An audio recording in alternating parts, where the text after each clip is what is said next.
I've just had loads of comments, and I'm sure you know the same, about people being like, you've got this, you've done this wrong, you've missed this college, you need to do this. And I'm like, okay, time to do a part 2. So I thought, why not? But what I'm going to do is I'm going to throw out some of the college names, and Rosie will give her honest opinion, or at least what she knows. The first one I've got written down is Queen's College. What do you know? What's going on at Queen's? What should people know? Queen's is actually stunning. Like, it's got this bell tower on the front, and it's on the high street as well, so everyone can see it. And you walk in up these really big stone steps, and there's just a quad in front of you with like pillars, and it's really quite fancy. Yeah. And from, I think two times I've been, actually. The first one was on my unique summer school, which was like a free Oxford summer school for people from either the wrong postcode, so like postcodes that aren't normally at Oxford, areas that don't normally go there, state schools, low economic background, that sort of thing. Yeah. And we visited Queen's College. I did Egyptology as the course. Rogue, I know, but it was fun. Very rogue. And Queen's so we went underground, and I'm 99.9% sure this wasn't a dream. Just saying. We went underground. You're not sure, though. It could have been. I hope. It could have been a dream, but it was a good one. It was a wild year that year. We went downstairs, and they had like archives, like those classic like spinning doors. They were cool. I don't think I'd ever seen these before. And they go in one, and they pull out this box, right? And in this box is Howard Carter, like legit Tutankhamun, just him. Carter's diary. Not him. The entire man. He's there. Just like, that oh my God. Been terrifying. Cool though. I could have actually asked him about it. But no, like his literal diary, like with his writing in it. That's crazy. Like the one that's on all of the TV shows. It was just there. That was mad. And one of the main things that I remember from that summer school, just because it was so incredible. I think I've also been to Queen's Bar. That was less incredible. I mean, I've yet to really be impressed by a student bar, but we're still living in hope. That is because you've never been to St. Peter's College. Of course, which is actually included in this list. But I also like the fact that you mentioned about Unique, which was the program that you went in, and we'll talk about that later and might be in another video. The next college we're going to do, which I think we covered in the last one, but we're going to do it again, St. John's. What should people know? St. John's copied the cross keys. What's that? That is the first thing that came into mind. So I went to St. Peter's. You'll probably gather that by the end of this video. They have a college drink called a cross keys, and it is like there's 5 flavors, but the one that St. John's copied, and I have tried it, it is a legit copy. This isn't just me saying Scandal. it. Like, I've been and I've seen it and I've spoken to the students. In fact, I think it's even called the not cross keys or something like that. This is blatant copying. To be fair, they make it well. Like, I'll give it them that they do make it well. It's like, I think it's 2 shots of vodka, 1 shot of white rum, 2 shots of mango sours, and a Malibu. It's lethal. And then you have it with, it's got mango juice and lemonade. Oh, it sounds good. And it's only a £5. I mean, I've heard worse, to be fair. So it's great. It's not the strongest one, though. The different flavors are stronger, but that one's like the one that everybody thinks of. But John's copied it. John's is lovely, though, like as a college. And it's one of in fact, it is the richest one. If this is true, I have heard that St. John's owns like a consecutive strip of land all the way to either St. John's, Cambridge, or one of the other Cambridge colleges, but like they own an entire kind of, not a road, like a bird's eye view of a direct route. In an effort to try and be more involved and researched and well invested, I did a bit of research into that, whether it is in fact true that you can walk between Oxford and Cambridge, and I found an article that I will link down in the description for any of those who are interested in finding out a little bit more. And it does eventually turn out that St. John's or the campus colleges do not own enough land to reach the 2 universities. So it is in fact not true that a university student can walk between the 2 universities without ever leaving university ground. But that doesn't mean that they don't own a hell of a lot of acres.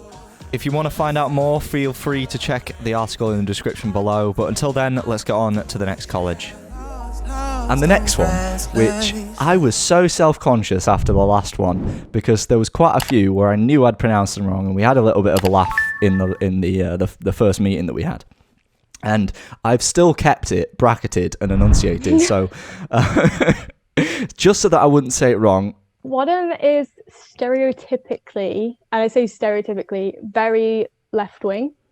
Not a bad thing. Very stereotypically inclusive. And there's, again, stereotypically a very high like LGBT population at Whittam. That's kind of what it's known for. It has Woodstock and Queerfest, which are both festivals and like sort of mini music festivals and events, which are definitely, Queerfest is run by the LGBT soc anyway. Woodstock is more of just a general festival, but everyone is always in really bright colours. That is one thing that I wish I did do. I've been to a play in Whittam. That's the only thing I've really done there. But that was good. It was like an outdoor play in the garden. Shakespeare. Yeah. I've never watched a Shakespeare play before, so it was interesting. And the next college is... My fun fact about Keble was learned on an open day, because only 5 colleges do my course, which was archaeology and anthropology. So I was a bit limited for where to go. And Keble was one of them. It is stunning, by the way. It has a theatre, like, on site, which is pretty cool. But my fun fact is that the hall, the dining hall, is amazing. Like, it is absolutely beautiful. It was the first choice for the Harry Potter scenery. This again was told to me by a student ambassador, so if they were fibbing, I do apologize. But apparently it was the first choice, and because they wouldn't take down the pictures or one of the portraits or something, they went to Christchurch instead. They missed out. They missed out on a massive franchise there at that college. The next one is Jesus College. Oh, I stayed at Jesus on Unique actually. So we get assigned a college for a week, and I was assigned Jesus. They don't actually do my course, so I couldn't apply there for my actual degree. But we stayed in, the rooms they were quite small, but they also had like a living room. So there was like a quad and then a staircase. And then we had there was 2 of us. There's a shared living room with like desks and a sofa and then a bedroom each. And then the bathroom was elsewhere on the staircase. That was quite cool. I did not expect uni rooms to be even remotely like that. And yeah, I don't think most are. Was that a surprise to see that? Yeah, it was a little bit daunting. I remember sitting in the room thinking, this is old. A little bit dark and weird. Just lots of varnished wood and cold corners. Yeah, exactly. But the actual college itself, like, it's so much bigger than you think. And I think they've just built like a whole brand new accommodation as well. So there'll be normal rooms probably.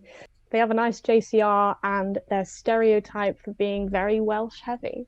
But that is probably because, although St Peter's has part of North Wales as their like allocated outreach area, so maybe Jesus has a different area of Wales. I don't know.